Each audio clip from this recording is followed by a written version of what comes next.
In the storm-tossed waters of the Cape of Good Hope, sailors whisper of a ship that never docks, never dies, and never stops sailing. The Flying Dutchman, a ghostly vessel cursed to roam the seas for eternity, is one of the most chilling legends in maritime history. It's said to be captained by a man who defied nature and swore he'd sail through the storm, even if it took until Judgment Day. The ship was doomed by the devil himself. Glowing with eerie light, it's been spotted by terrified crews for centuries, an omen of death, disaster, and doom. But was it real, imagined, or something far darker than myth? The story of the Flying Dutchman begins in the age when the world's oceans were both highways and graveyards, when sails bloomed like white flowers against the horizon, and when men wagered their lives against storms and the mysteries of uncharted waters. The 17th century was a time of boundless ambition and terrible peril. Europe's great powers sent forth their ships in search of spices, gold, and territories, and the oceans became the stage upon which dreams of empires and nightmares of shipwrecks played out. It was in this age that the first whispers of a cursed vessel began, a ghostly ship doomed to sail forever without reaching harbor, known in time as the Flying Dutchman. To understand the curse, one must first understand the context of its birth. The Dutch Republic, small in landmass yet vast in ambition, had risen to become one of the great maritime nations of the world. Its fleets were unmatched, its sailors hardened, its merchants cunning. Amsterdam, Rotterdam, and other bustling ports became the beating heart of global commerce. Dutch ships threaded the oceans, their hulls filled with pepper from the Indies, silks from Asia, and silver from the New World. But for every triumphant return, there was another vessel swallowed by storms or lost to the unknown. The sea was no mere passage. It was a living force, capricious and unrelenting, a stage upon which fate tested the courage and hubris of mankind. It was here that the legend found its seed, in the figure of a captain whose ambition drove him beyond mortal limits. The earliest versions of the story speak of Captain Hendrik van der Decken, a Dutchman whose very name became synonymous with arrogance and doom. Historical records of such a man are scarce. Some say he commanded vessels for the Dutch East India Company, others that he was a private merchant skipper. What is known is that he embodied the boldness of an age that believed man's will could master nature. Van der Decken was said to be tireless, driven by wealth, pride, and perhaps a restless soul that could never accept delay or defeat. The legend places him on the perilous route around the Cape of Good Hope, the southern tip of Africa, where the Atlantic and Indian Oceans collide in fury. Sailors called it the Cape of Storms, for here the winds shrieked like banshees, waves towered like mountains, and many ships perished within sight of land. For a captain, to round the Cape was to wrestle with gods. Van der Decken, in the versions most often told, refused to yield to storm or divine sign. Caught in a tempest of unimaginable violence, his crew begged him to turn back, to wait for calmer seas. But Van der Decken, eyes burning with defiance, swore he would round the Cape even if it meant sailing until Judgment Day. That oath, rash and prideful, is said to have sealed his fate. The storm did not abate. The waves beat mercilessly against the hull. Lightning ripped open the skies like angry claws. And yet the captain stood at the helm, lashed by rain and salt, his hand on the wheel, cursing heaven itself. Accounts differ on the exact moment of the curse's descent. Some say a spectral voice answered his blasphemy, condemning him and his ship to sail the seas until the end of time. Others insist it was his own oath, binding him in a pact he could never escape. A few tales speak of a bargain with the devil, struck in arrogance, that demanded an eternal price. Whatever the detail, the curse fell, and with it the fate of the ship was sealed. The Flying Dutchman became no longer a mortal vessel, but a phantom. Sailors who swore they saw her on the open seas described a ship glowing with ghostly light, sails tattered, yet billowing with impossible wind, her prow cutting through the waves with no regard for storm or calm. She was always distant, a silhouette against lightning or a flicker in the fog, and always unreachable. To glimpse her was an omen of disaster, shipwreck, mutiny, or death. The curse was not just upon Van der Decken, but upon his entire crew. Trapped aboard, they became shades, condemned to endless duty, manning ropes that never slackened, patching sails that never tore, steering a course that led nowhere. The tale spread like wildfire among sailors. Men who lived their lives between horizon and shore carried it from port to port. In smoky taverns of Amsterdam, in the harbors of Lisbon, in the spice markets of Batavia, the story was told and retold, embroidered with each tongue. Some versions made Vanderdecken a tyrant whose cruelty brought divine wrath. Others made him a tragic hero whose pride became his undoing. The essence remained the same. A ship cursed to eternal wandering, never to find harbor. To a sailor's mind, the legend held terrible resonance. The ocean was already a place where time lost its meaning, where weeks stretched into months, and the line between survival and death was as thin as a rope frayed by salt. To imagine being trapped forever at sea was a horror beyond comprehension. Home was the light in the distance, the hope that anchored every voyage. To lose that hope, to sail endlessly with no harbor, was to lose humanity itself. The curse also symbolized something deeper, mankind's eternal struggle with the sea, with destiny, with the divine. To defy the ocean was folly, to defy heaven, madness. Vanderdecken embodied both, and so his punishment became a warning inscribed not on parchment, but in waves and winds. The Flying Dutchman was not merely a ghost story.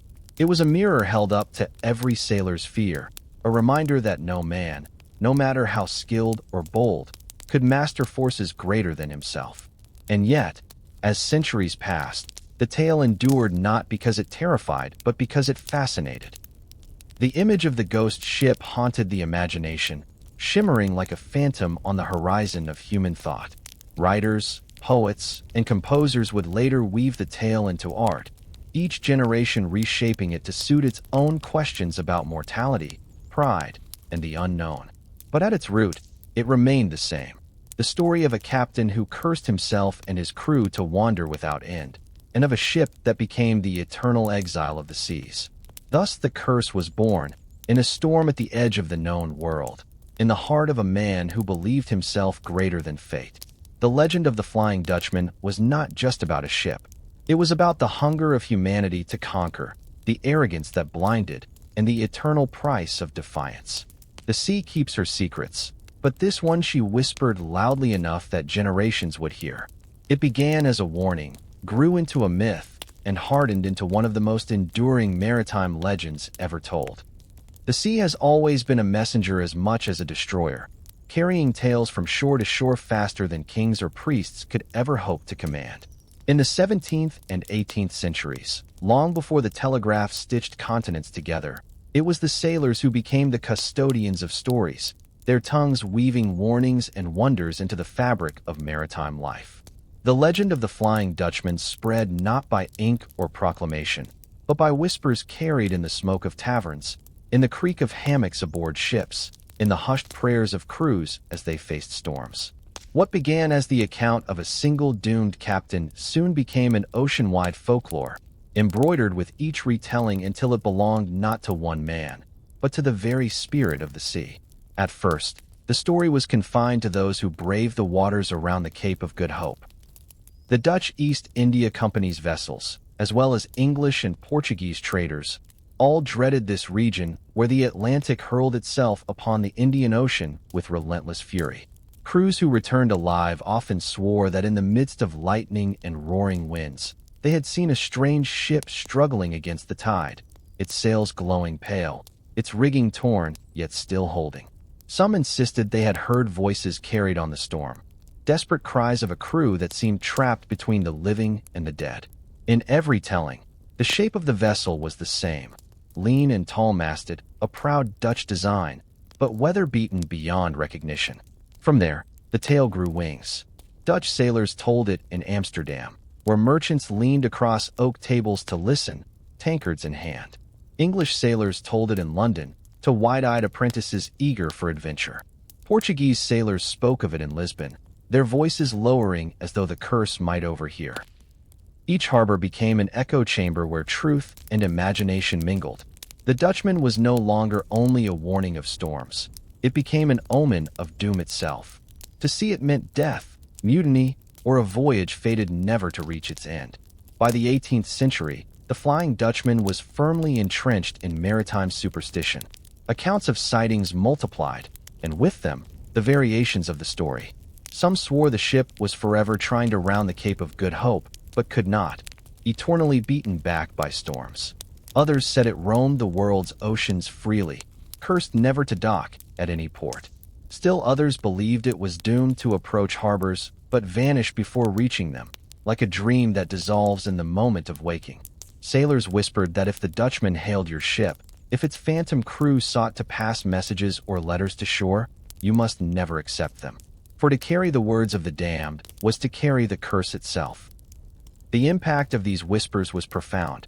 In an age when death was a constant companion at sea, men clung to omens, interpreting every bird, every cloud, every strange ripple of the waves as signs. A glimpse of the Flying Dutchman became a psychological weight that could break the morale of a crew. Fear could spread like infection, making hands tremble, making eyes scan the horizon for specters. More than once, mutinies were said to have been sparked after a supposed sighting. Crews convinced that they were already doomed and that their only salvation was to turn back. In this way, the legend became as powerful as any storm, shaping human behavior as surely as wind shaped sails. Yet, not all heard it as a tale of dread. Among some sailors, the Flying Dutchman carried a strange allure. To be cursed to sail forever was terrible, yes, but it was also a kind of immortality. In a time when lives were so fragile and fleeting, the idea of a ship that never sank, a crew that never died, stirred a perverse kind of admiration. Songs were sung in its honor, dark ballads that imagined the phantom crew laughing at storms, untouched by scurvy or hunger, free of all earthly constraints except the one that mattered most, home.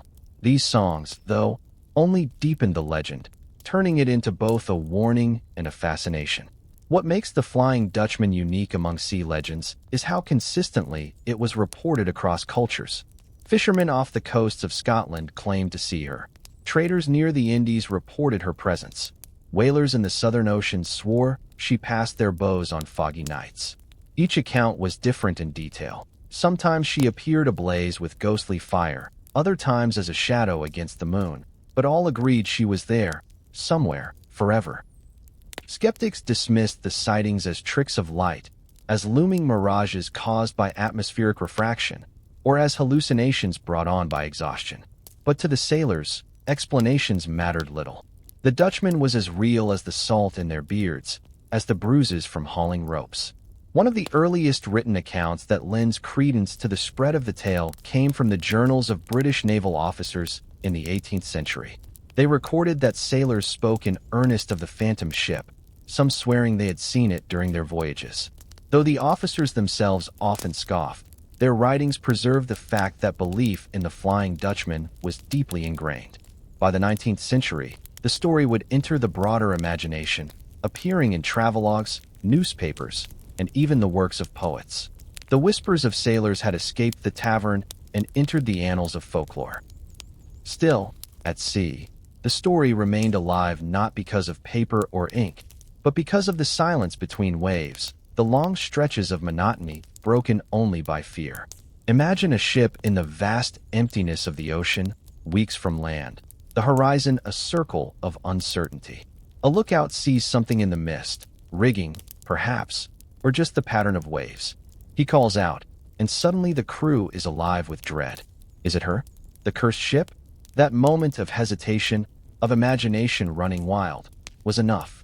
The Flying Dutchman thrived in those gaps, in the fertile soil of human fear and wonder. Thus the whispers carried on, binding sailors from different nations in a shared myth. It did not matter what flag a ship flew. All men at sea spoke the same language of superstition. The Flying Dutchman was a ghost born not only of storm and pride, but of human need.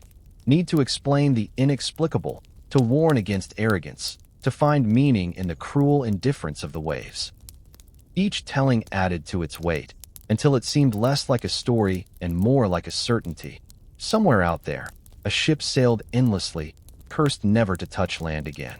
The whispers across the waves had done their work. The Flying Dutchman was no longer confined to the memory of one doomed voyage. It had become an eternal companion of the seas, a presence sailors expected, feared, and even longed to glimpse. It was a myth that belonged to the ocean itself, and like the tide, it could not be contained. If Chapter 1 marked the birth of the curse, and Chapter 2 traced its spread through whispers, then this chapter unveils the moments when the Flying Dutchman was said to reveal herself in the flesh, or in whatever ghostly semblance she was doomed to inhabit. Sightings of the phantom ship became the heartbeat of the legend, anchoring myth to the testimonies of sailors who swore by their own lives that they had seen her. Each sighting breathed new life into the curse, transforming rumor into evidence, superstition into near certainty. The earliest reported encounters often centered around the Cape of Good Hope, that treacherous stretch of water where tempests seemed to swallow ships whole.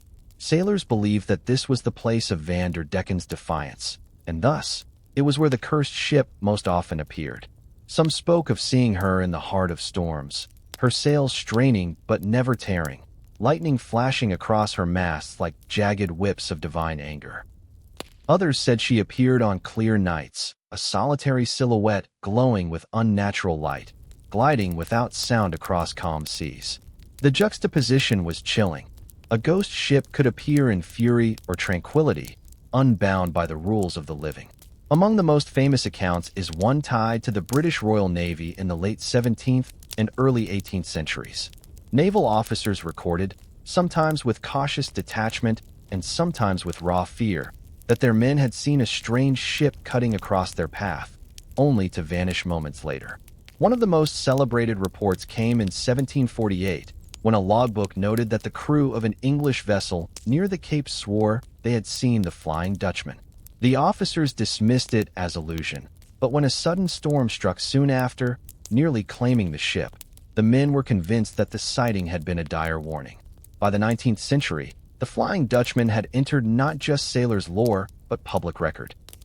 The most striking and oft-quoted incident occurred in 1881 and involved the British Navy once again, this time with a figure of royal importance on board, Prince George of Wales, the future King George V.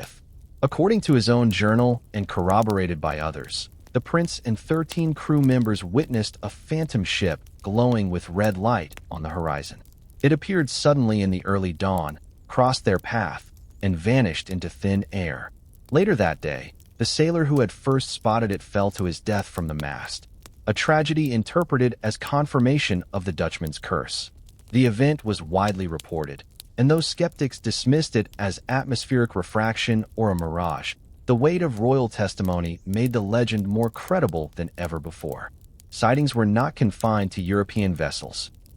Fishermen off the coasts of South Africa claimed to have glimpsed her, and whalers in the Antarctic seas whispered that they too had seen a ship sail across the ice-choked horizon where no human craft could venture. Some spoke of her sails glowing as though on fire, others of a vessel entirely black, darker than the night itself. Sailors returning from long voyages told these stories in ports from Cape Town to Calcutta, and by the time they reached Europe, the details were exaggerated. Some claimed the phantom ship trailed a wake of fire, others that ghostly figures could be seen working her decks, their eyes hollow, their hands skeletal. It is worth pausing here to examine how the human mind, steeped in superstition and exhausted by the hardships of the sea, might interpret natural phenomena as supernatural.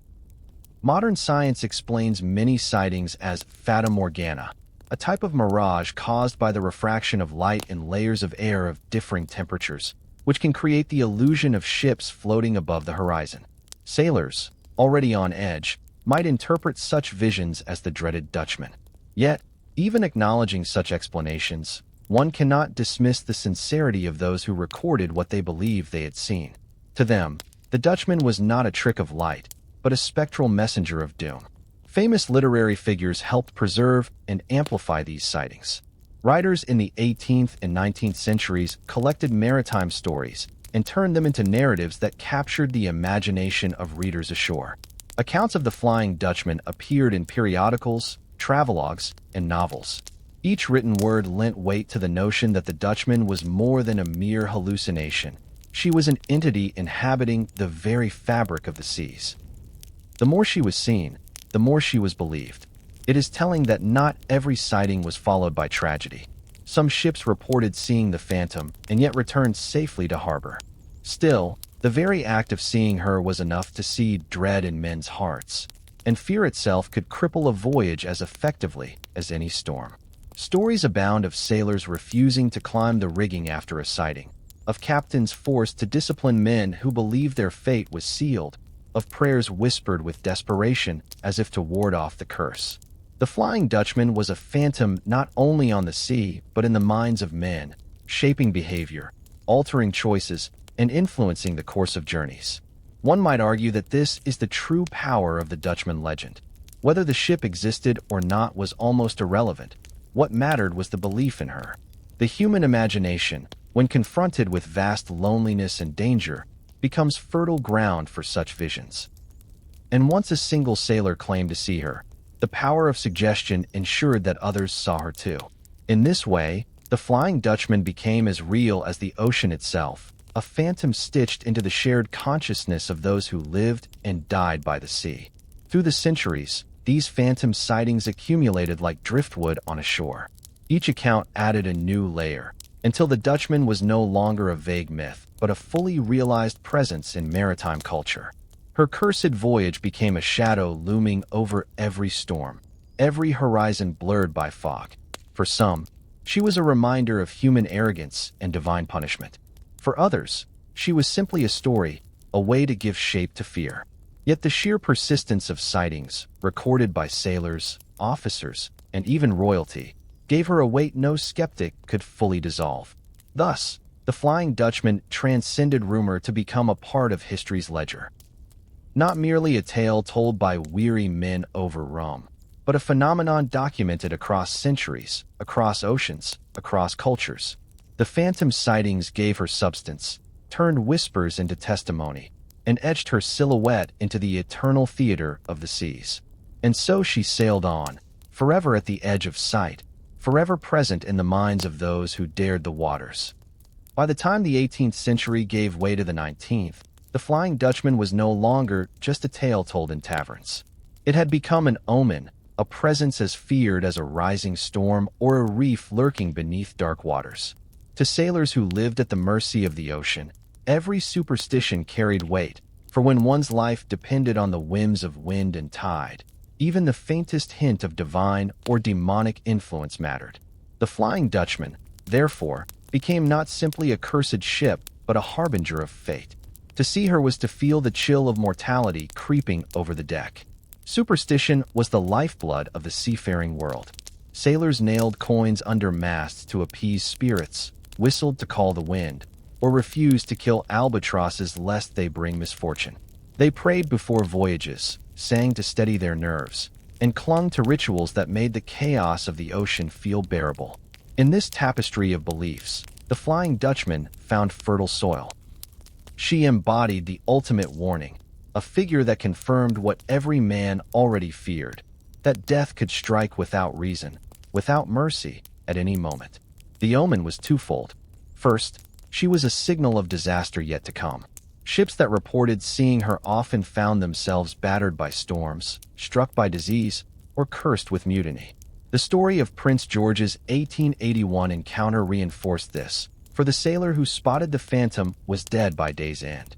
Tales like these spread quickly, reinforcing the idea that the Dutchman did not merely drift as a passive ghost, but actively pointed toward calamity. Second, she became an omen of the afterlife, a symbol of what awaited those who defied heaven or nature. Just as Vanderdecken had sworn pridefully against the storm, so too might any sailor who mocked fate find himself wandering eternally, his soul chained to a deck with no harbor. The psychological power of this belief was immense. Consider a crew weeks into a voyage, their rations dwindling, their bodies weakened by scurvy. Morale was fragile, the line between discipline and collapse razor thin. If a lookout cried that he had seen the Flying Dutchman, panic could spread like fire. Men might refuse to climb the rigging, convinced they were doomed. Others might whisper mutiny, claiming the captain had led them into cursed waters. Fear corroded unity, and once unity was gone, survival itself became unlikely. In this way, the omen of the Dutchman had real, tangible consequences.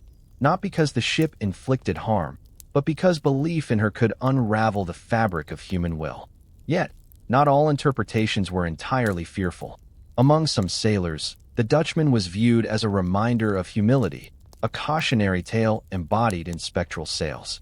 Just as the albatross could symbolize hope or doom depending on how one treated it, the Dutchman was a living sermon against arrogance. To speak of her was to remind men to respect the sea, to remember that they were but fleeting mortals in the face of eternal forces. For some captains, invoking the legend was a means of control, an ominous tale to keep men in line, to stifle complaints, to turn their eyes upward in prayer. The Dutchman became both whip and shield in the captain's hand. The legend also intersected with wider cultural views of omens and prophecy. In Europe, ghosts were rarely seen as random phantoms, but as messengers, souls that lingered because they had something to reveal. The Dutchman fit seamlessly into this worldview. She was not just a cursed ship wandering aimlessly. She was a sign. Her appearance was meaningful, her presence deliberate, her message clear. Beware, for doom is near. This gave her power beyond fear. It gave her authority. Sailors might doubt their captain, but they would not doubt the will of the sea. Scientific voices, of course, tried to strip away the superstition. Natural philosophers explained the sightings as mirages, fata morgana illusions, or tricks of exhausted minds. Admirals dismissed them in reports, wary of letting panic infect discipline. But even among skeptics, the tale persisted. Some officers, though they scorned the idea of omens, nonetheless recorded the sightings in their journals, unable to deny the sincerity with which their men believed. The Dutchman lived not in logic, but in perception, and perception shaped reality at sea. The omen extended beyond the deck into the imagination of landsmen. In the 19th century, as travel literature and seafaring memoirs became popular, the Flying Dutchman was often described not merely as a ghost ship, but as a cosmic warning, a floating prophecy against pride, greed, and defiance. Readers who would never set foot on a ship came to know her as a grim allegory. Man must never assume mastery over forces greater than himself. In this way, the Dutchman transcended sailors' lore to become a cultural symbol, warning society at large of the cost of hubris. It is important to note how such omens feed on repetition. Every news sighting reaffirmed the curse. Every tragedy following such a sighting was folded back into the story, strengthening it. Over time, the Dutchman ceased to be a single ship or a single curse. She became the sea's eternal warning, its embodiment of judgment. Like thunder after lightning, her presence was understood as the harbinger of inevitable consequence. And so, among the great pantheon of maritime omens, the Jonah who doomed ships, the phantom albatross, the mermaid with her fatal song, the Flying Dutchman stood tallest. She was no fleeting glimpse of a creature or a single sailor's bad luck. She was an entire vessel, an entire crew, condemned, immortal, unavoidable. She was the omen of omens, the black flag of fate itself, reminding every man who set sail that though his compass might point toward harbor, destiny could always intervene. Thus, the Dutchman grew beyond myth into prophecy, a tale that shaped not just the fear, but the philosophy of those who braved the waves. She was more than wood and sail, more than ghost and curse. She was the sailor's omen, the eternal reminder that every voyage is a wager against the unknown, and that sometimes the sea demands its due. Every legend must grapple with the forces unseen, and in the tale of the Flying Dutchman, those forces are none other than the eternal adversary of mankind, the devil himself. For sailors who lived in a world where faith was their shield against the terrors of the sea, the Dutchman's curse was too great, too enduring, too unnatural to be explained without invoking infernal power. Storms might be God's test, but eternal damnation, that was the devil's handiwork. Thus the legend evolved, painting Vanderdecken not merely as a defiant captain, but as a man who had bargained with darkness itself. The earliest versions of the story describe Vanderdecken's fateful oath as a challenge to heaven. He swore he would round the Cape of Good Hope even if it took until Judgment Day. And in that moment of blasphemy, the curse fell. But by the 18th century, the narrative had grown darker. Some tales claimed that the devil, hearing the captain's rash vow, appeared before him in the storm. The bargain was swift and merciless. The devil granted him strength to sail on through the tempest, but the price was eternity. Vanderdecken gained victory over one storm, only to lose all hope of land forever. This image of a devil's bargain resonated deeply with seafarers steeped in both Christian teaching and folk superstition. The sea was often seen as a liminal space, where the boundary between heaven and hell blurred. Men who drowned were said to be claimed by the abyss, their souls wandering restlessly beneath the waves. To sailors, it was not far-fetched to imagine that the devil stalked the waters, ready to ensnare the prideful. Vanderdecken's arrogance made him a perfect victim, a cautionary figure of what happened when human will aligned with infernal temptation. Theologians of the era added their own interpretations. Some preachers, particularly in Dutch and German port cities, used the Flying Dutchman as a sermon illustration. They spoke of the cursed ship as a symbol of sin. Once committed, it clung eternally, dragging the soul down. Just as Vanderdecken's oath bound him forever to the waves, so too did pride, greed, or lust bind men forever to spiritual ruin. In this way, the tale became not just folklore but moral instruction, a seaborne parable of damnation. The devil's presence in the story also fed the imagination of writers and artists. In some versions, he appears at the helm, his hand guiding Vanderdecken's in mockery of divine order. In others, he stands unseen, a shadow whispering in the wind, a presence that cannot be dispelled. The cursed crew, in these accounts, are damned souls themselves, murderers, blasphemers, traitors, gathered by the devil to serve under Vanderdecken for eternity. Their faces are gaunt, their eyes hollow, their voices echo like chains across the water. Such descriptions transformed the Flying Dutchman from a ship into a floating hell, a roving inferno that never touched land. Yet the idea of a bargain always carries complexity, for bargains suggest choice. If Vanderdecken truly struck a pact, then he was not merely cursed by heaven, but complicit in his own damnation. This added a tragic layer to the myth. He was not just a victim of divine wrath, but an agent of his own fate. Sailors told the story with a mixture of horror and pity, imagining a man so consumed by ambition that he willingly traded freedom for eternal voyage. It was, in many ways, the sailor's version of Faust, a tale of hubris meeting the devil's grin. Science, as it sought to explain away superstition, had little to say on the matter of bargains. Mirages could explain sightings, exhaustion could explain hallucinations, but no rational mind could strip the story of its moral weight. The devil's bargain remained because it spoke not of physics, but of the human heart. Every sailor knew temptation, the temptation to steal, to mutiny, to betray. To imagine that one of their own had fallen wholly into the devil's snare was a warning not just of storms, but of the soul's fragility. The legend also intersected with other maritime tales of infernal influence. Stories of ghost ships captained by skeletons, of sea witches who cursed vessels, of mermaids luring sailors to their deaths, all fed into the same worldview, that the ocean was not neutral but contested, a battlefield between divine and demonic forces. The Dutchman stood at the pinnacle of these tales, not just a warning, but the ultimate prize claimed by the devil. Artists of the Romantic Age, drawn to the Gothic and the sublime, seized upon this imagery. Painters depicted the Dutchman under skies of blood and fire, the devil's shadow lurking in the clouds. Poets described Vanderdecken's cries as prayers unanswered, swallowed by hellish laughter. The tale grew into opera, none more famous than Richard Wagner's Der Fliegende Holländer in the 19th century.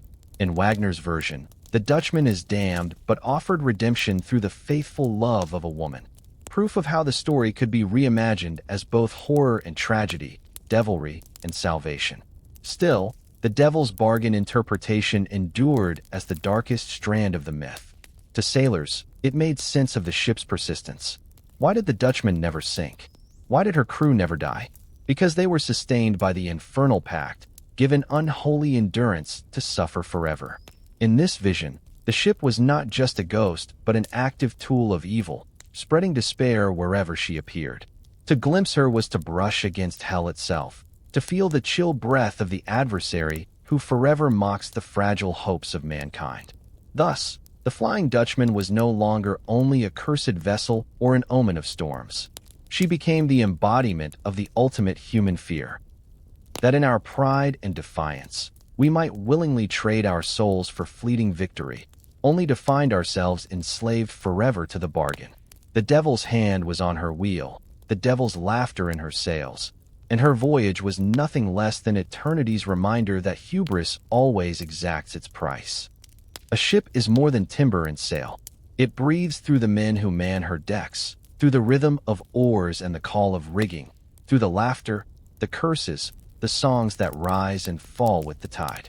Yet on the Flying Dutchman, those sounds were said to have been replaced by a chilling silence, broken only by the hollow groan of spectral wood and the whisper of wind that moved without mercy. If Vanderdecken was the cursed captain, then his crew were the damned chorus, condemned to labor eternally without harbor, without rest, without reprieve. They became the very embodiment of the horror of the Dutchman, men trapped between life and death, enslaved to an endless voyage. Descriptions of the ghostly crew vary across centuries and cultures, yet a common image emerges.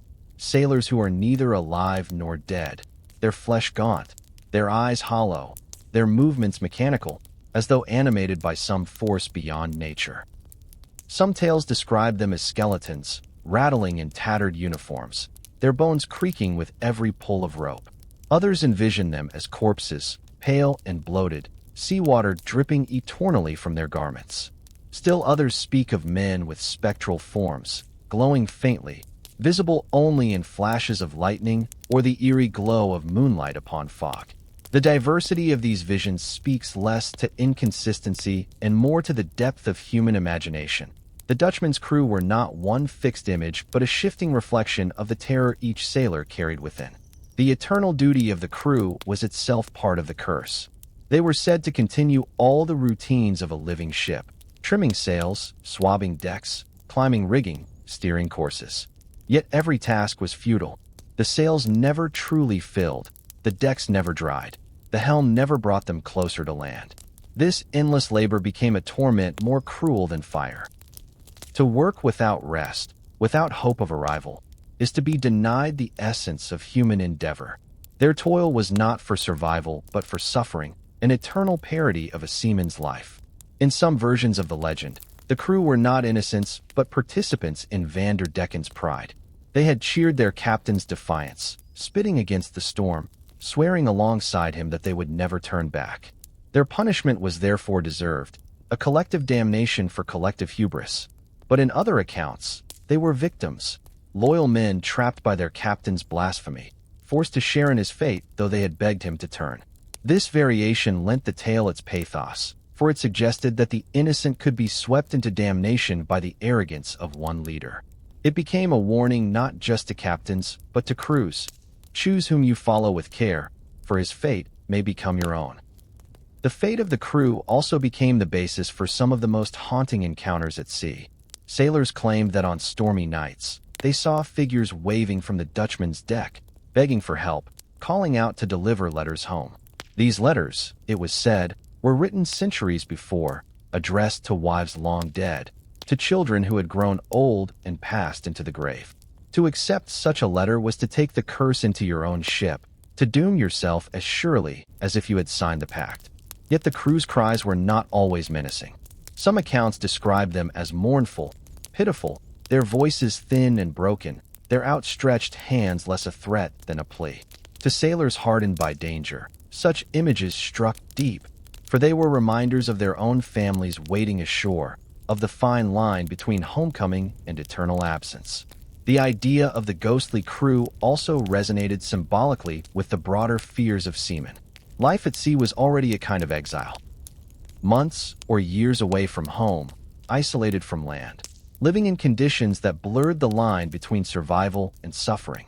In the Dutchman's crew, sailors saw the darkest mirror of their own lives. They were men without harbor, just as many feared they themselves might become. Lost at sea, their bodies never recovered, their names never returned to those they loved. The ghostly crew embodied this primal fear, to to sail forever without recognition, without rest, forgotten yet still moving.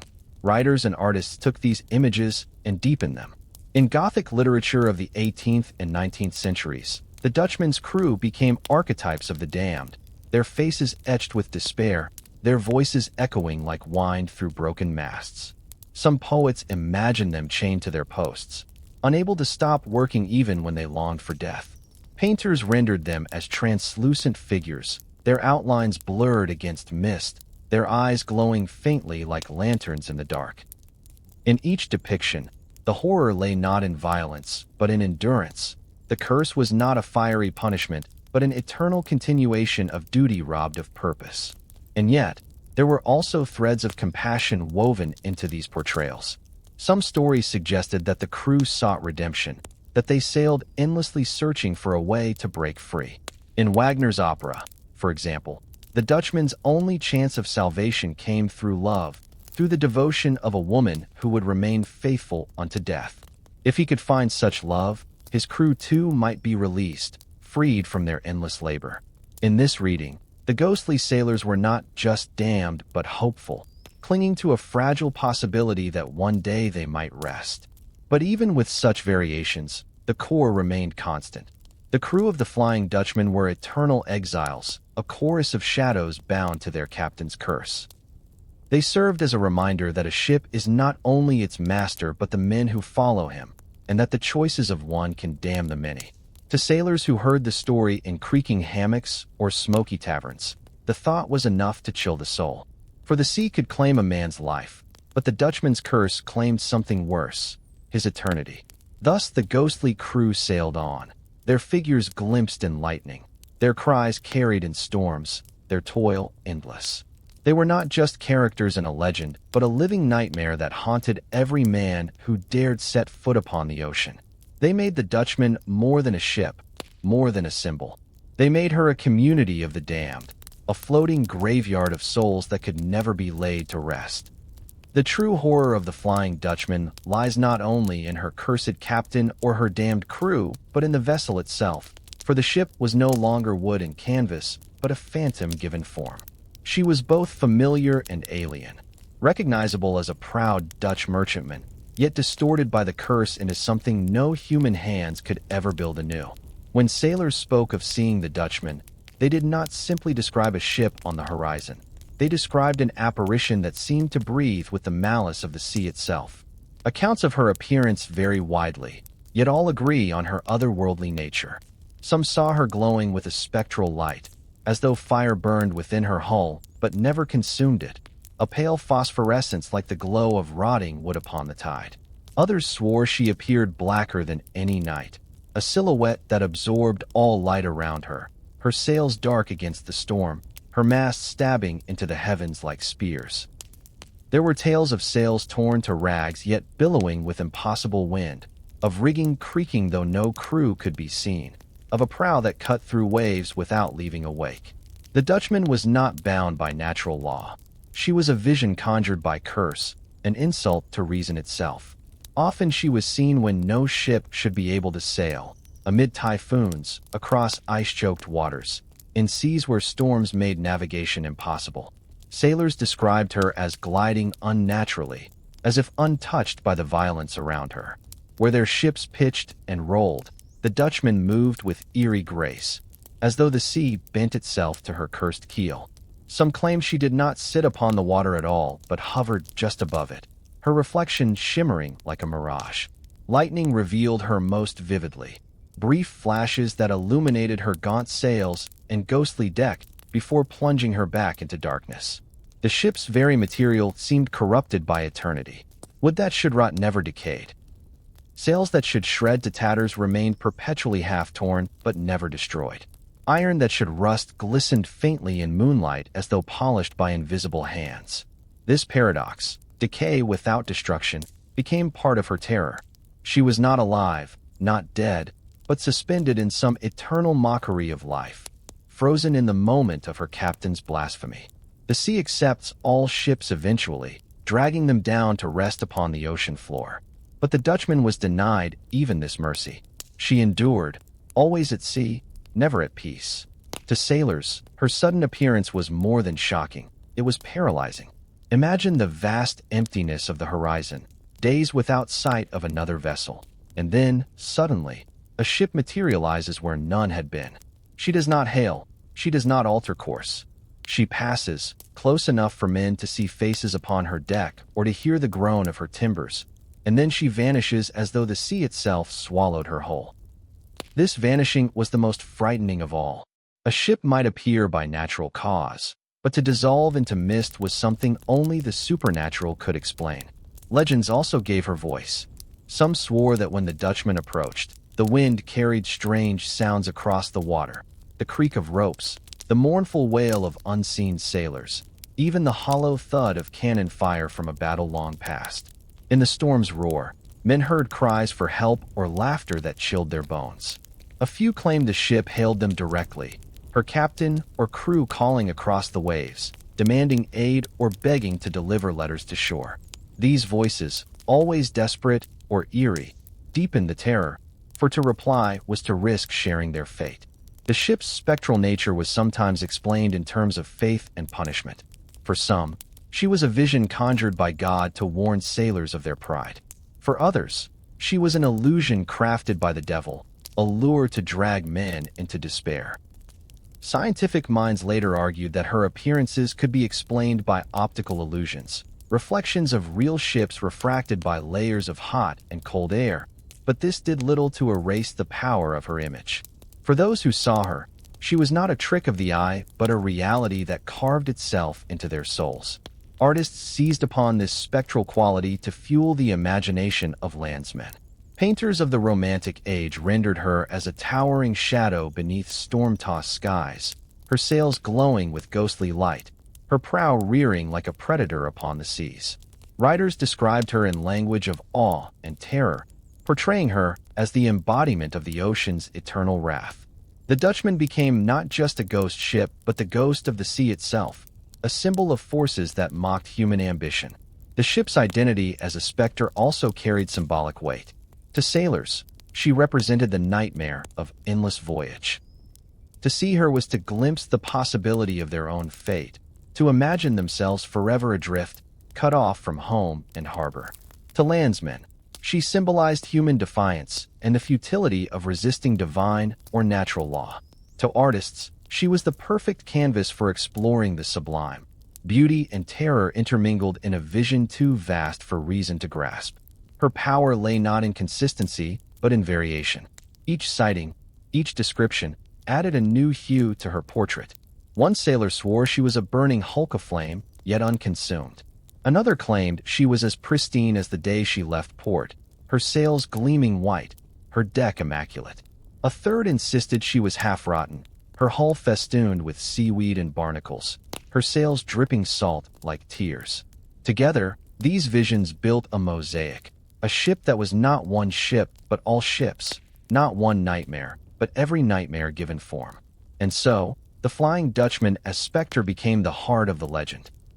She was no longer merely the vessel of a cursed man or the prison of a damned crew. She was an eternal presence, an apparition upon the seas that refused explanation, refused reason, refused to die. In her spectral form, the Dutchman embodied the ocean's greatest truth, that it is vast, eternal, and indifferent to the hopes of men. And to glimpse her across the waves was to glimpse that truth, written in sails of ghostly light. If the sea is a graveyard of ships, then music is the lantern that keeps their memories alive.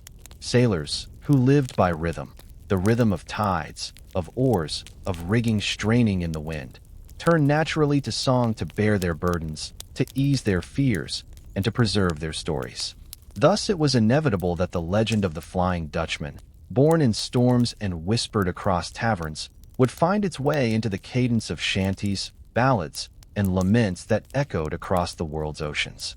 The cursed ship was not only a tale told in prose but a refrain hummed in darkness, a melody as restless as the sea itself. Sea shanties were more than music, they were labor itself. Men hauling ropes, raising anchors, or turning capstans sang to keep time, their voices merging into a single force that pulled against the ocean's resistance. These songs were not idle entertainment, but survival, the difference between chaos and unity. Into this tradition, the Flying Dutchman slipped naturally, her story becoming both warning and rhythm. Shanties told of a ship no harbor would receive, of a captain who defied heaven, of a crew cursed to sail without end. Sung in the dead of night or in the fury of storms, such verses lent voice to fears that could not otherwise be spoken. Some of these ballads were mournful, slow laments that carried the weight of tragedy. They spoke of wives who would never see their husbands again, of children whose fathers were lost to eternity. Others were mocking, jaunty tunes that turned terror into gallows humor, sailors laughing at the Dutchman's plight even as they trembled at the thought of seeing her. This duality mirrored life at sea itself. Men learned to laugh at death because laughter was the only shield they had. In song, the Dutchman was both feared and mocked, a figure of dread and derision, a reminder that the line between horror and humor is thin upon the waves. In Northern Europe, ballads of the Dutchman became popular among landsmen as well.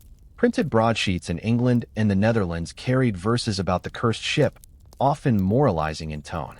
These songs warned against arrogance, against gambling with the devil, against defying God's will.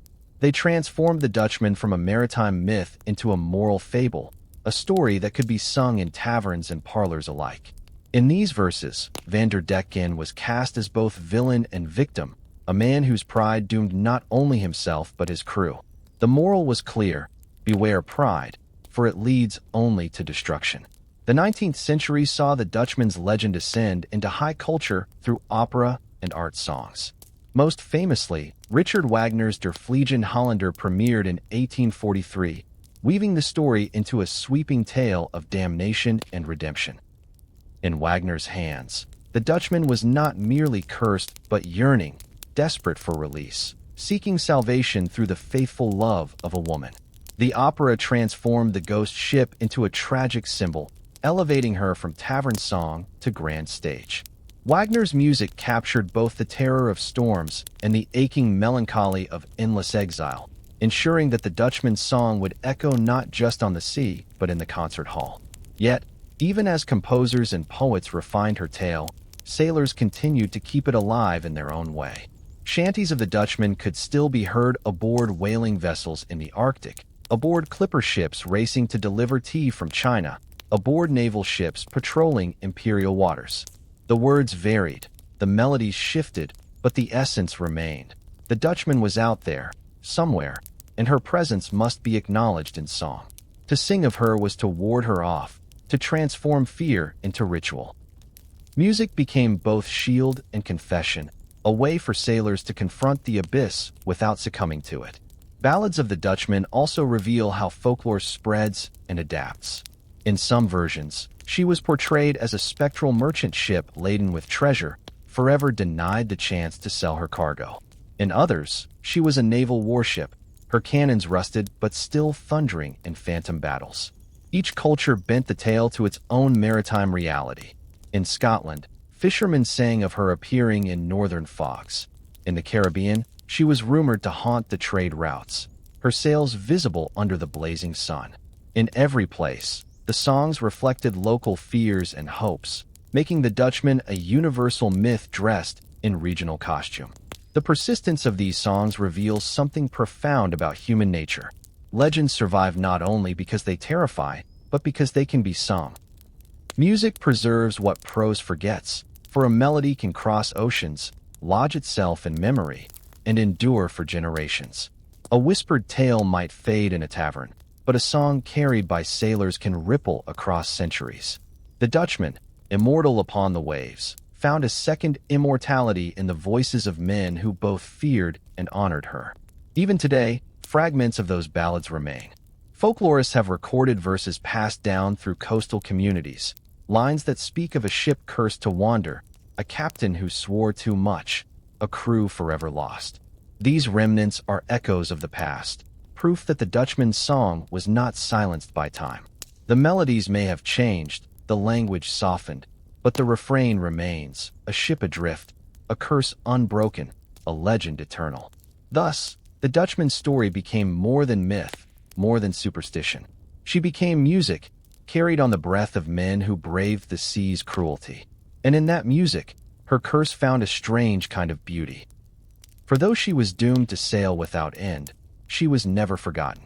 Her name lived in verses shouted against the wind, in laments sung in the quiet of night, in operas that brought tears to noble eyes. The Flying Dutchman sailed not only the oceans, but the human imagination, born forever on the tide of song. The Flying Dutchman's survival as a legend owes much to the sailors who kept her memory alive in whispers and song. But it is through literature and art that she truly transcended the quarterdeck and the tavern to become a figure of enduring cultural imagination. From the 17th century onward, as Europe's fascination with the sea deepened, the Dutchman sailed from oral tradition into ink, paint, and stage, leaving behind a trail of interpretations as vast and varied as the oceans she haunted. The earliest literary encounters with the Flying Dutchman were not formal works of fiction, but travelogues and reports. In the 18th century, British and Dutch mariners documented sightings in their journals, sometimes with skepticism, sometimes with awe. These journals, when published, provided tantalizing glimpses of the phantom ship to a public hungry for stories of distant seas. To a society that viewed the ocean as both economic lifeblood and existential mystery, the idea of a cursed vessel endlessly wandering struck a powerful chord. The Flying Dutchman was no longer merely a sailor's tale. She became a literary motif, a shorthand for doom and exile. By the Romantic era of the late 18th and early 19th centuries, the legend bloomed into full cultural expression.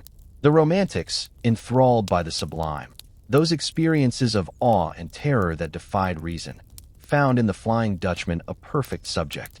Here was a ship that defied natural law, a captain who embodied both pride and tragedy, a crew that mirrored the fragility of the human condition. Writers seized upon the image, reshaping it for their own ends. Some emphasized the horror, the ship as a floating grave, her sails black against a blood-red sky. Others emphasized the tragedy, Vander Decken as a soul yearning for redemption, doomed not only by his defiance, but by his inability to find peace. Poets of the era wove the Dutchman into their verses. Thomas More, Samuel Taylor Coleridge, and other literary figures of the Romantic tradition found echoes of the cursed ship in their works, though none depicted her as fully as Wagner would later in opera. Coleridge's The Rime of the Ancient Mariner, though not explicitly about the Flying Dutchman, drew upon similar themes of eternal wandering, supernatural punishment, and the weight of sin upon the sea. Readers easily connected the two, for both legends reflected the same maritime truth, that the ocean was a place where men confronted forces far beyond their control. Painters, too, embraced the Dutchman, often portraying her amid furious seas, lightning splitting the sky, her sails glowing with spectral fire. In the 19th century, maritime art flourished, with seascapes adorning the homes of merchants, nobles, and seafarers alike. Among these works, depictions of the Flying Dutchman stood apart. She was not a realistic vessel but an apparition, her lines exaggerated, her light unnatural, her presence unsettling. These paintings did not simply capture a ship. They evoked a mood, loneliness, doom, the eternal weight of exile. To look upon such canvases was to feel the chill of the sea's indifference. The most transformative encounter came through music in Richard Wagner's Der Fliegende Holländer, 1843. Wagner reimagined the legend not merely as horror but as tragedy, a tale of damnation softened by the possibility of redemption. In his opera, the Dutchman is offered release through the faithful love of a woman named Sinta, who sacrifices herself to break his curse. This was no tavern tale of terror, but a sweeping saga of love, sacrifice, and transcendence. Wagner's interpretation proved enormously influential, recasting the Dutchman for generations as a figure of tragic yearning rather than pure terror. The opera's storm-tossed overture, with its surging strings and ominous brass, became a sonic representation of the legend itself. Violent, haunting, irresistible. Literature of the Victorian period further entrenched the Dutchman in the popular imagination. Novels and short stories drew upon the motif of the cursed ship, sometimes explicitly naming her, other times alluding to her through spectral vessels glimpsed in the fog. Writers used her as metaphor for the consequences of pride, for colonial ambition unchecked, for man's futile struggle against destiny. The Dutchman became a flexible symbol, adaptable to themes of morality, empire, romance, and terror. As the 20th century dawned, the legend did not fade. Instead, it migrated into new artistic mediums. Early cinema, with its fascination for ghosts and Gothic imagery, flirted with portrayals of the Flying Dutchman. Painters of the Symbolist and later the Surrealist movements invoked her as metaphor for exile and longing. The ghost ship became not just a maritime tale, but a cultural archetype. Every story of wandering without end, of punishment without mercy, owed something to her silhouette. Even in popular culture, the Dutchman endured. Children's adventure tales, pulp novels, and eventually films of the 20th century borrowed her presence, often stripped of her moral gravity but retaining her mystique. She became a backdrop for swashbuckling pirates, a shadow on the horizon of nautical adventures, a recognizable symbol of ghostly dread. Modern depictions, from novels to blockbuster films, have cemented her as the most famous ghost ship in the world. Whether portrayed as terrifying, tragic, or both, she remains instantly identifiable. The ship that can never dock, the captain who can never rest. The persistence of her presence in art and literature speaks to something fundamental. The Flying Dutchman is not merely a story of the sea, she is a story of the human condition. Every painting, every poem, every aria that depicts her is, at its heart, a meditation on exile, on pride, on the endless search for peace. Artists across centuries and cultures have been drawn to her not because she is frightening, but because she is profoundly human in her inhuman fate. She embodies our deepest fears, of wandering without purpose, of labor without end, of being forgotten yet never freed. Thus, through art and literature, the Flying Dutchman sailed beyond the Cape of Good Hope, beyond the confines of seafarers' lore. She became a vessel of meaning. Her cursed voyage carried not only on the oceans but in the imagination of humanity. From sailor's shanty to Wagner's opera, from storm-swept canvas to modern cinema, she endures as both phantom and symbol. The Dutchman lives because we need her to, because her voyage is our own, her exile a reflection of the exile we all fear, to be lost, forever searching for a harbor that never comes. For centuries, the Flying Dutchman had haunted the minds of sailors and poets alike, a phantom born of storm and superstition. But as the Enlightenment spread across Europe and science began to pierce the veils of mystery, scholars and seafarers alike sought rational explanations for the ship that could never dock. Could the Dutchman be more than myth? Or was she a trick of light, a deception of the senses, a tale inflated by fear and retold until it seemed immortal? The age of skepticism cast its gaze upon the legend, yet even science could not silence the ghost entirely. The most enduring explanation advanced by natural philosophers was the phenomenon known as the Fata Morgana, a type of mirage. At sea, where vast stretches of water meet shifting layers of hot and cold air, light bends in strange and unpredictable ways. Ships far beyond the horizon can appear lifted into the air, inverted or distorted, floating above the waves like specters. To an exhausted lookout perched high in a mast, such visions could easily take on a supernatural quality. What sailors swore was the Dutchman, scientists argued, was in fact a real vessel magnified and transformed by atmospheric trickery. Maritime records bolster this claim. Instances of ghostly ships appearing in impossible positions, upside down, glowing, or hovering above the sea's surface, have been documented well into the modern era. To men untrained in optics, such illusions were indistinguishable from the supernatural. The Dutchman, skeptics insisted, was nothing more than mirage and imagination. Yet this explanation, though plausible, could not account for every detail. What of the ships seen in dead calm, when no other vessel was known to be nearby? What of the voices said to echo across the waves, the sudden storms that followed sightings? Science could explain the image, but not the omen. Psychology offered another interpretation. Life at sea was grueling, marked by monotony, exhaustion, malnutrition, and the constant specter of death. Under such conditions, hallucinations were not rare. Sailors suffering from scurvy, sleeplessness, or fever often reported visions. Phantoms walking the deck, islands where none existed, voices in the wind. The Flying Dutchman, psychologists argue, was a collective hallucination born of shared stress. One man cried out that he saw a ship, and soon others, primed by fear and legend, saw it too.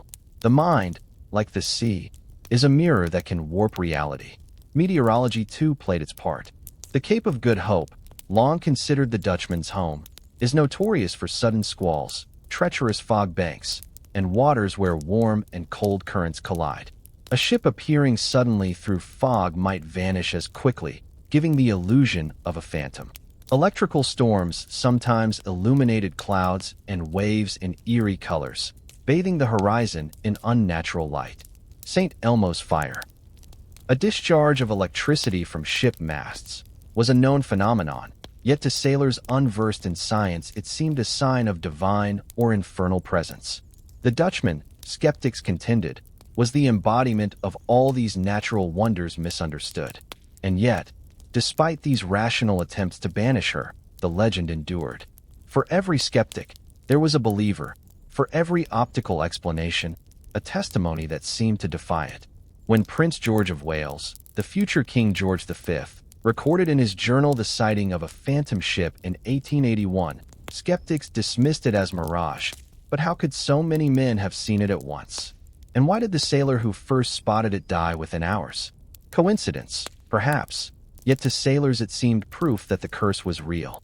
The clash between science and superstition reflected something deeper, the human need for meaning in the face of mystery. Rational minds could strip the Dutchman of her terror, reducing her to refraction and exhaustion. But sailors, who lived each day on the knife edge between life and death, found such explanations insufficient. To them, the Dutchman was not just a vision but a message, a reminder of forces beyond human control. Science could explain the how, but not the why, and it was the why that mattered most. Indeed, even scientists and skeptics found themselves drawn to the poetry of the tale. Writers of the Enlightenment, though dismissive of ghosts, preserved the story in their works because of its power as metaphor. The Dutchman became a symbol not just of optical illusion but of human folly, a warning against arrogance even in an age that sought to master nature. In this way, skepticism did not erase the legend but transformed it, grounding it in natural phenomena while still acknowledging its resonance as cultural truth. The 19th and 20th centuries saw the Dutchman increasingly examined in this dual light. On the one hand, naval officers and scientists explained her as a product of mirages, fatigue, and the sea's trickery. On the other, artists, composers, and folklorists kept alive the supernatural interpretation, ensuring that the ghost ship remained more than science could account for. Even in modern times, with satellites mapping every corner of the sea, the Dutchman endures in popular culture as a figure of mystery. Rationality has not killed her. It has only sharpened her edges, making her a ghost of both the imagination and the intellect. Thus, the chapter of science and skepticism does not close the book on the Flying Dutchman. Instead, it reveals the paradox of legend, that truth and myth can coexist, each strengthening the other. For whether she is Fata Morgana or phantom, hallucination or curse, the Dutchman serves the same purpose. She embodies the fear and fascination of the sea, the recognition that no matter how much we explain, the ocean remains a place of awe, mystery, and power. Science may chart the waves, but the Flying Dutchman still sails them, forever beyond the reach of reason. Legends are like tides. They do not remain bound to the shore where they first emerged, but spread, changing shape as they travel, carrying fragments of one coast to the next. The Flying Dutchman, though born from the storms of the Cape of Good Hope and the arrogance of a Dutch captain, did not remain confined to the Netherlands or to Northern Europe. Her silhouette crossed oceans as surely as the ships she haunted, becoming absorbed into global folklore. Each culture, encountering the tale, bent it to its own fears, its own seas, its own understanding of the supernatural. The cursed ship thus became less a single myth and more a universal archetype of exile, doom, and eternal wandering. Among the first to adopt her were the English. British sailors of the 17th and 18th centuries quickly folded the Dutchman into their own web of superstitions. In their telling, she was not only a cursed Dutch vessel but a wandering enemy, a ghostly rival to the Union Jack. English broadsheets often painted her as a warning against pride and blasphemy, but also as a token of foreign arrogance punished by God. In this retelling, the Dutchman became not merely a cautionary figure, but also an affirmation of English naval supremacy, a spectral reminder that Britannia ruled the waves while her rivals rotted upon them. The Portuguese and Spanish, steeped in their own maritime myths, were quick to interpret the Dutchman through the lens of Catholic cosmology. Sailors from Lisbon and Cadiz spoke of the cursed ship as a floating purgatory, a vessel upon which the souls of men must work off their sins before salvation could be granted. In Iberian folklore, the Dutchman became less the devil's plaything and more God's punishment, a reminder that no sin went unpaid and no soul could escape reckoning. Catholic imagery of wandering souls and liminal spaces merged seamlessly with the phantom ship's endless voyage. In Scandinavia, where seafaring had long been central to culture, the Dutchman resonated with earlier Viking Age tales of ghostly longships sailing across northern mists. Norse folklore already spoke of Draugr, restless undead who haunted the sea, their ships crewed by the damned. To Nordic sailors, the Dutchman was not foreign but familiar, a continuation of their own myths refracted through the lens of modern trade. In fjords and fishing villages, tales grew of a black-sailed ship appearing on foggy nights, a harbinger of storms and drownings. In these stories, the Dutchman became kin to the Draugr, part of a continuum of maritime hauntings stretching back 1,000 years. African folklore along the Cape of Good Hope also absorbed the legend. Local Khoikhoi and Xhosa communities, who watched European ships round their coastlines, blended their own beliefs with the ghostly stories told by sailors. Some traditions spoke of the Dutchman as a spirit of the sea, angered by the arrogance of foreign intruders. Others described her as a warning sent by ancestors, urging respect for the power of the ocean. In these interpretations, the cursed ship was not merely European tragedy, but part of the local spiritual landscape, a figure that embodied the dangers of disrespecting the natural and ancestral order. In the Indian Ocean, where Dutch, English, and Portuguese ships traded with India, Arabia, and Southeast Asia, the story spread further. Muslim sailors told of the Dutchman as a cursed jinn ship, a vessel seized by spirits and doomed to wander until the Day of Judgment. Hindu sailors sometimes likened her to a wandering preta, a hungry ghost unable to find peace. In each case, the tale was translated into the language of local belief, her cursed voyage reframed within existing cosmologies of spirits, demons, and divine justice. Even in the far reaches of the Pacific, whispers of the Dutchman surfaced. Whalers in the 19th century, hunting in the cold southern seas, swore she had been seen near Antarctic waters, her sails glowing faintly against glaciers and icebergs. Polynesian sailors, who already held deep traditions of navigating by stars and reading omens in waves, occasionally spoke of a phantom vessel on the horizon, a ship that never approached and never receded. Whether these stories were direct borrowings from European traders or independent visions shaped by similar fears, the resonance was clear. The sea itself seemed to demand a myth of a ship forever lost. In the Americas, too, the Dutchman found new ports of legend. Caribbean pirates of the 17th century, already prone to superstition and fascinated by omens, adopted the tale and fused it with their own ghost ship lore. For them, the Dutchman was sometimes conflated with treasure ships cursed never to reach port, vessels that glimmered with gold but doomed any who pursued them. Along the coasts of New England, fishermen spoke of her in hushed tones, warning that to see her meant not just storms but the loss of one's catch, one's livelihood.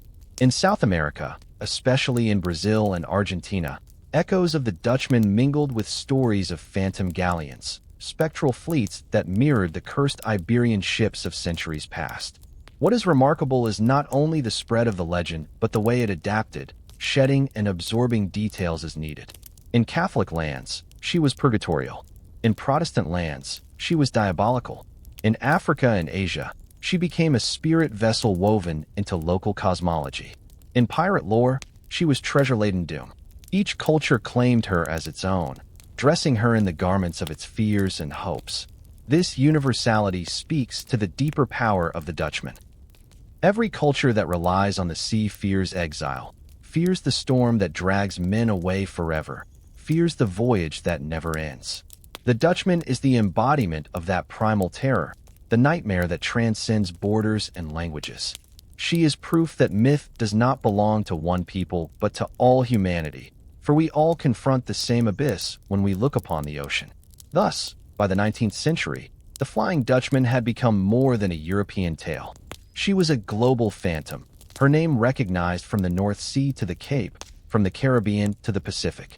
Each retelling, each adaptation strengthened her, making her less a ghost of one storm and more an eternal archetype of the sea's judgment.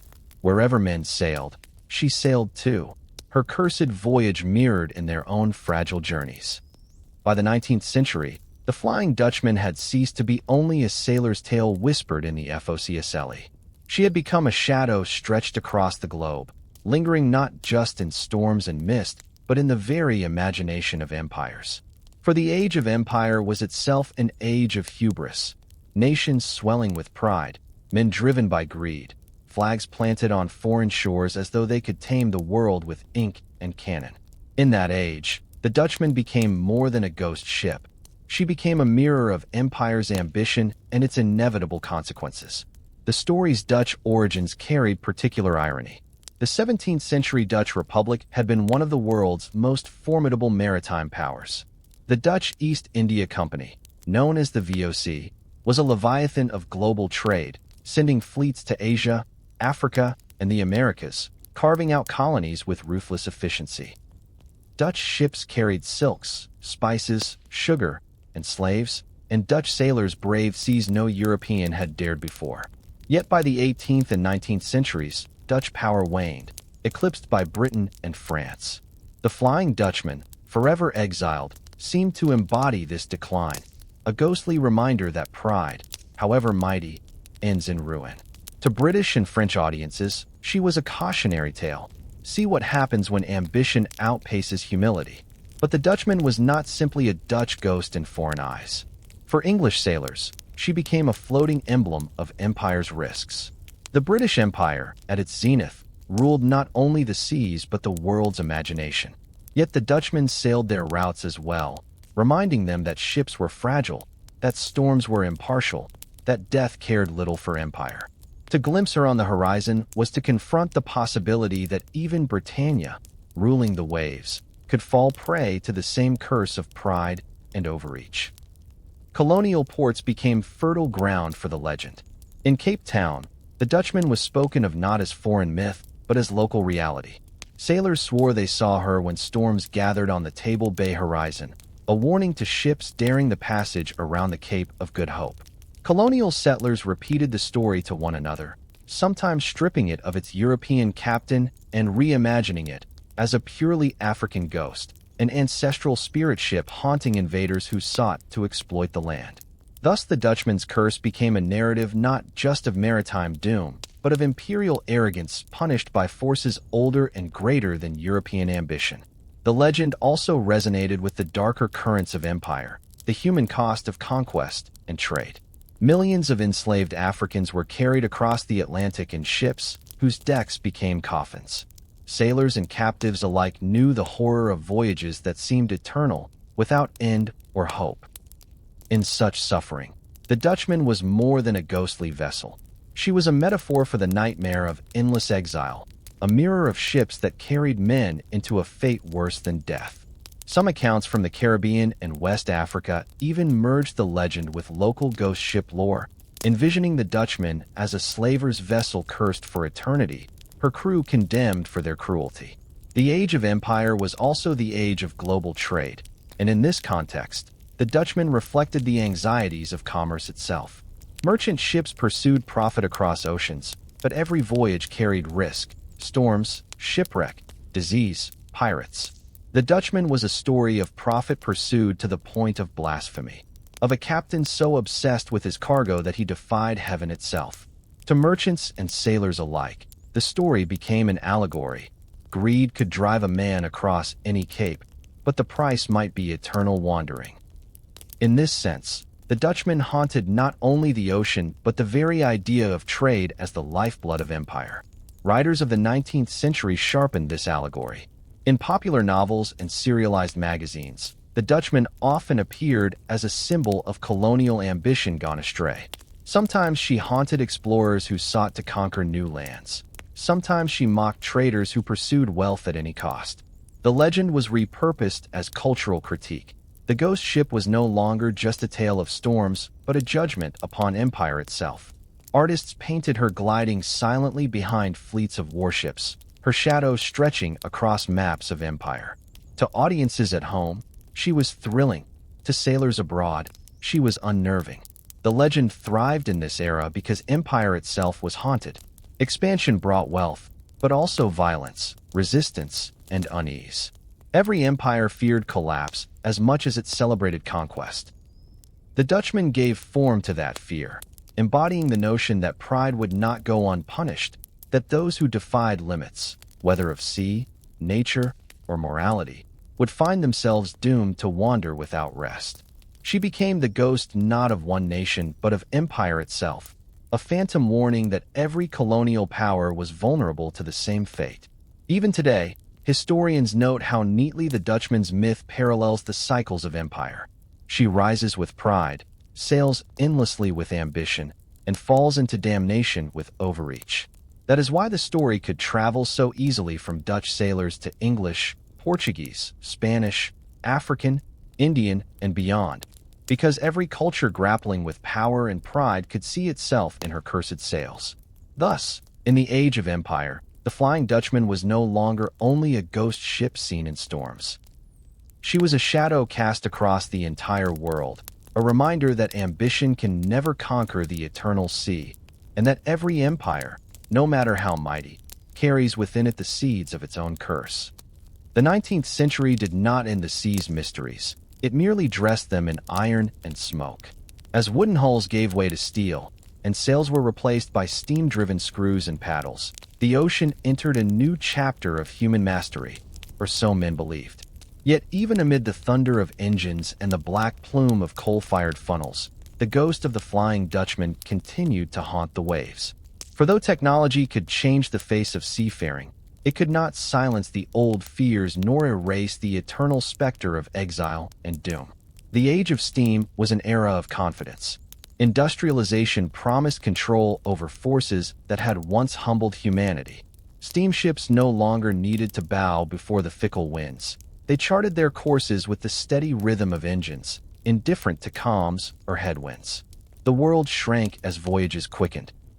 Passenger liners stitched continents together, navies projected power across oceans, and commerce expanded in ways wooden fleets could never achieve.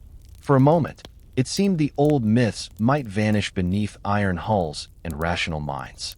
Yet the Dutchman lingered, adapting herself to the new age like a phantom refusing to be dismissed. Reports of sightings did not cease with the arrival of steam. Captains of naval ironclads, merchant steamers, and even luxury liners still recorded encounters with phantom vessels. Sometimes these were described in traditional terms: a tall-masted ship glowing faintly on the horizon, vanishing when approached. But increasingly, the legend adapted. In the late 19th century, sailors spoke of seeing not just a wooden Dutchman, but a ghostly steamer, her funnels belching smoke that dissipated into mist, her decks crowded with shadowy figures. The curse, it seemed, had followed humanity into the industrial age. The Dutchman became not only the last ghost of sail, but the first ghost of steam. Scientists redoubled their explanations. Mirages remained the favored theory, particularly as the new steel ships provided more surfaces for light to reflect and distort. Naval officers insisted that exhausted men misinterpreted ordinary vessels in the haze of coal smoke. But still the legend persisted, its survival testament to something deeper than misidentification. Technology could shorten voyages, but it could not erase the loneliness of the sea, nor the human instinct to people that loneliness with figures of dread. Even amid the hum of engines, sailors looked to the horizon and feared what they might see. The transition to steam also reshaped the Dutchman's symbolic role. In an age when humanity increasingly believed it could conquer nature, the phantom ship became a reminder that mastery was an illusion. Just as Vanderdecken defied the storm and was damned, so too did industrial empires risk hubris in their belief that iron and steam had subdued the ocean. The Dutchman's persistence mocked that pride. Her ghostly sails drifting among coal smoke became a parable. No matter how powerful the machine, the sea could not be tamed. Writers of the Victorian and Edwardian eras seized upon this tension. Ghost stories set aboard steamships often borrowed imagery from the Dutchman, portraying phantom vessels that appeared to modern mariners as surely as they had to their forebears. In some tales, the Dutchman herself was updated, described as having adapted to steam, her hull plated in iron yet her curse unchanged. In others, she was a relic of sail haunting the new age, a reminder of what had been lost in the transition to machinery. Both versions resonated. One spoke to continuity, the other to nostalgia. The Dutchman was both past and present, always timeless. Naval history added fuel to her endurance. The late 19th century saw several tragic maritime disasters, ships vanishing without trace, steamers lost in storms, liners sunk by fire or collision. Each time, whispers of the Dutchman surfaced. Had she been sighted before the disaster? Had she appeared on the horizon as a warning? Rumor often filled the void left by tragedy, and in that void, the Dutchman sailed on. Newspapers of the era, eager to captivate readers, sometimes mentioned her in reports of wrecks, cementing her as a cultural figure as real as rusted anchors and lifeboats. The age of steam was also the age of empire's peak, and in this context, the Dutchman retained her critical role as warning. Just as colonial ambition seemed unstoppable, the phantom ship reminded observers that no empire was invincible. Modern warships bristling with cannons might rule the seas, but even they could be undone by arrogance, storm, or fate. In this way, the Dutchman became a haunting echo of Chapter 12, the eternal shadow cast by ambition, even when painted in iron and coal. By the early 20th century, as radio and wireless communication shrank the isolation of the seas, the Dutchman did not vanish. Instead, she slipped into the cultural fabric of the new century. Folklorists collected stories of sightings from steamship crews. Novelists wove her into tales of modern ghostliness.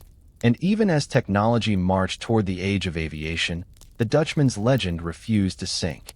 She remained, gliding between the old and the new, her curse undiminished. Thus, the Flying Dutchman in the age of steam was proof that myths do not die with progress, they adapt. The ghost ship was not bound to sails or wood. She was bound to the human imagination, and the imagination remained restless, uneasy, haunted by the possibility of exile eternal. Engines might roar, smoke might cloud the sky, but on quiet nights when the sea stretched endless and black, sailors still looked for her on the horizon. And sometimes, they swore they saw her. If the 19th century made the Flying Dutchman a fixture of opera halls, novels, and paintings, the 20th and 21st centuries ensured her immortality through mass culture. Far from fading with the coming of airplanes, satellites, and GPS, the Dutchman thrived in modern imagination. She became not only a story of the sea but a cultural icon, carried into cinema, children's tales, television, and even video games. The cursed ship, once whispered in taverns, now sails through the global ocean of popular myth. In literature, the Dutchman continued to haunt novels of the early 20th century. Ghost stories set aboard steamers and liners often included references to a phantom ship scene just before disaster. Adventure writers used her as shorthand for dread. The moment a lookout cried, "Flying Dutchman," readers knew catastrophe loomed. Folklorists also collected and codified her legend, ensuring she was not dismissed as mere rumor but studied as part of the world's cultural heritage. By mid-century, the Dutchman had secured her place in anthologies of supernatural lore, alongside vampires, werewolves, and banshees. Cinema expanded her reach further. Early silent films in the 1920s toyed with ghost ship imagery, but it was in the mid-20th century that the Dutchman herself appeared as a character. Films in Europe and Hollywood depicted her as both horror and tragedy, sometimes a vessel of skeletal crew emerging from mist, sometimes a tragic ship searching for redemption. Directors seized on her visual power, the glowing sails, the sudden appearance and disappearance, the eerie glow across stormy seas. On screen, the Dutchman was no longer just a tale told. She became a sight audiences could experience. In the 21st century, blockbuster cinema transformed her into a household name. Perhaps the most famous modern incarnation came through the Pirates of the Caribbean franchise, in which the Flying Dutchman was reimagined as a hellish warship captained first by Davy Jones, then by others bound to her curse. Here she was not only ghostly but monstrous, her hull encrusted with barnacles, her crew fused grotesquely with sea life. Though far removed from the original legend, these films ensured that millions of viewers around the world recognized her name and understood her essence. A cursed vessel, a crew bound to endless servitude, a symbol of doom and fate. For younger generations, this was their first encounter with the Dutchman, and though it bore Hollywood's flourish, it preserved the core of her myth. The Dutchman also found her way into television, children's animation, and even comedy. In shows such as SpongeBob SquarePants, the Flying Dutchman became a ghostly pirate character, comical yet clearly rooted in the legend of eternal wandering. In this form, she shed her horror but gained ubiquity, proving her adaptability. The Dutchman could terrify in Wagner's opera, thrill in adventure films, and amuse in cartoons, yet in each case her identity remained recognizable. A ship or figure, cursed to wander, bound to the sea, forever outside the safe harbor of ordinary life. Video games, too, embraced the phantom ship. In titles ranging from naval strategy games to fantasy role-playing adventures, the Dutchman appears as an adversary, a boss to defeat, or even a vessel the player can command, always accompanied by the aura of curse and immortality. These digital incarnations reveal the Dutchman's transformation from story to symbol. She is no longer only a legend to be told, but an interactive myth, one that players can confront, fear, or master within virtual oceans. Modern folklore has not forgotten her either. Even in the age of radar and satellites, sailors and fishermen continue to tell of phantom ships seen on the horizon. Though skeptics dismiss these as mirages or tricks of fog, the association with the Dutchman remains strong. Coastal communities in South Africa, Scandinavia, and beyond still speak of her, blending traditional superstition with the thrill of modern ghost stories. The curse remains alive in oral tradition, adapted to a new world but never erased. The Dutchman also resonates as metaphor in modern literature and philosophy. Writers use her image to describe political exile, existential despair, and the restless wandering of the modern soul. She is invoked to represent industries trapped in endless cycles, societies doomed by pride, or individuals lost in perpetual searching. The curse of eternal voyage has become a symbol not just of maritime fate, but of the human condition in an age of dislocation and uncertainty. What is remarkable is how flexible the Dutchman has proven to be. She can be tragic or terrifying, comedic or symbolic. She can serve as opera's doomed hero, Hollywood's monstrous battleship, children's cartoon ghost, or philosopher's metaphor. Few legends endure with such malleability. Most fade when their cultural context disappears, but the Dutchman thrives precisely because she embodies something universal, the fear of being cut off from home, from rest, from resolution. In an age when technology has shrunk the globe, the idea of endless wandering without a rival still strikes deep. Thus, in modern myth and popular culture, the Flying Dutchman has secured her immortality. She is no longer confined to the Cape of Good Hope or the songs of sailors. She sails across books, stages, screens, and digital seas, ever present, ever changing, yet always the same. A ship without harbor, a crew without rest, a legend without end. The Flying Dutchman is more than the memory of a storm or the invention of fearful sailors. She is the eternal symbol of exile, a myth that transcends time, technology, and geography. From the Cape of Good Hope to the silver screen, from tavern shanties to symphonic opera, her story has endured because it speaks to something fundamental in the human condition: the dread of endless wandering, the longing for harbor, and the cost of defiance against forces greater than ourselves. At her core, the Dutchman is a parable of pride. Captain van der Decken, whether real or imagined, embodies the hubris that has driven humanity across oceans, up mountains, and even into the stars. He is the figure who refuses to yield, who believes his will can conquer nature itself.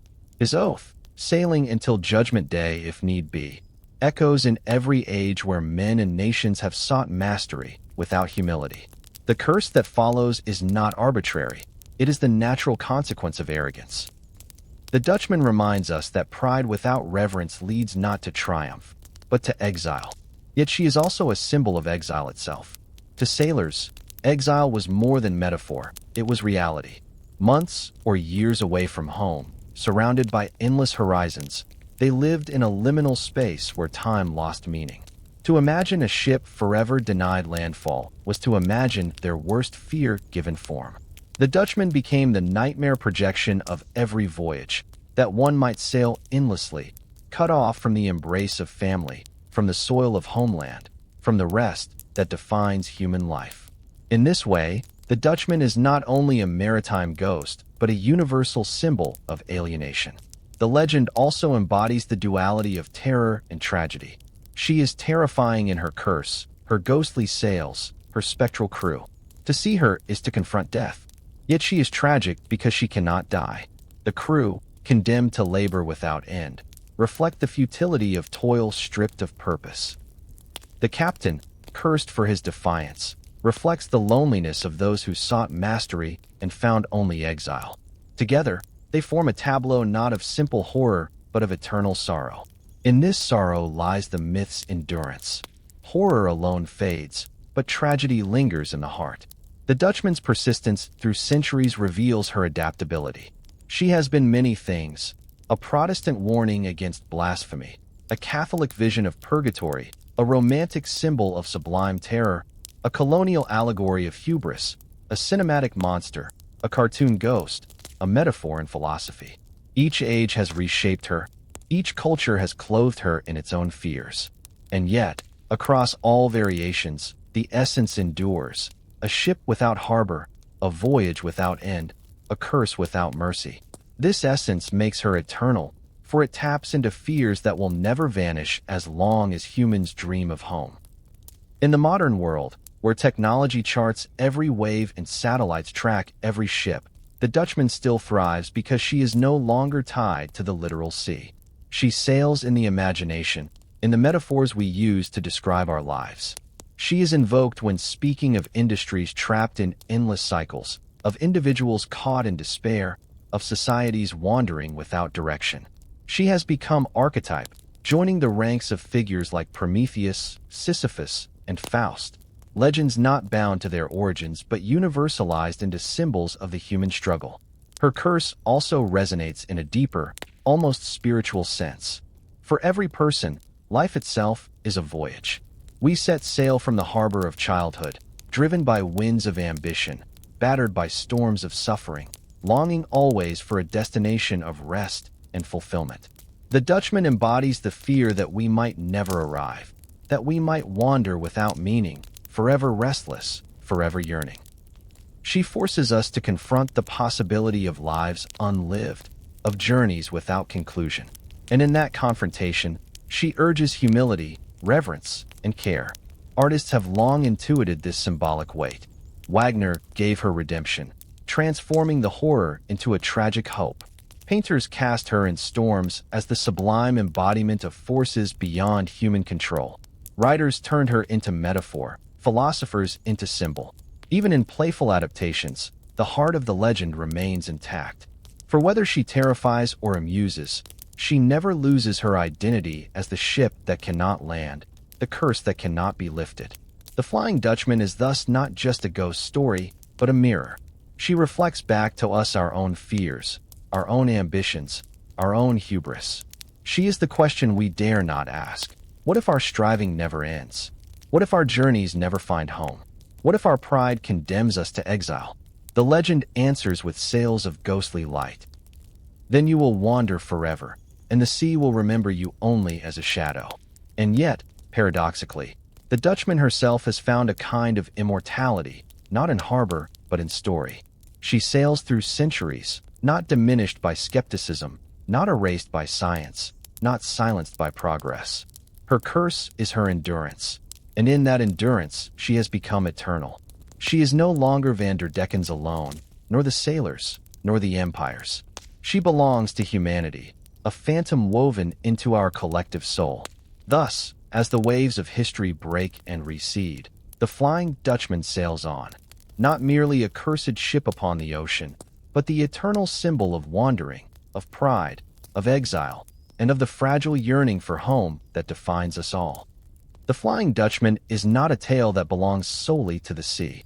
It is not limited to the storms of the Cape, to the shanties of sailors, or to the paintings of romantic artists. It is a tale that has followed humanity across centuries precisely because it is not only about a cursed captain and his ghostly crew, it is about us. At its heart, the legend endures because it asks the questions we dare not voice. What if our journeys never end? What if our labors are without meaning? What if pride severs us from home forever? The story of Vanderdecken and his phantom ship is a story of hubris, of man defying forces beyond his control. In this sense, it is as old as myth itself.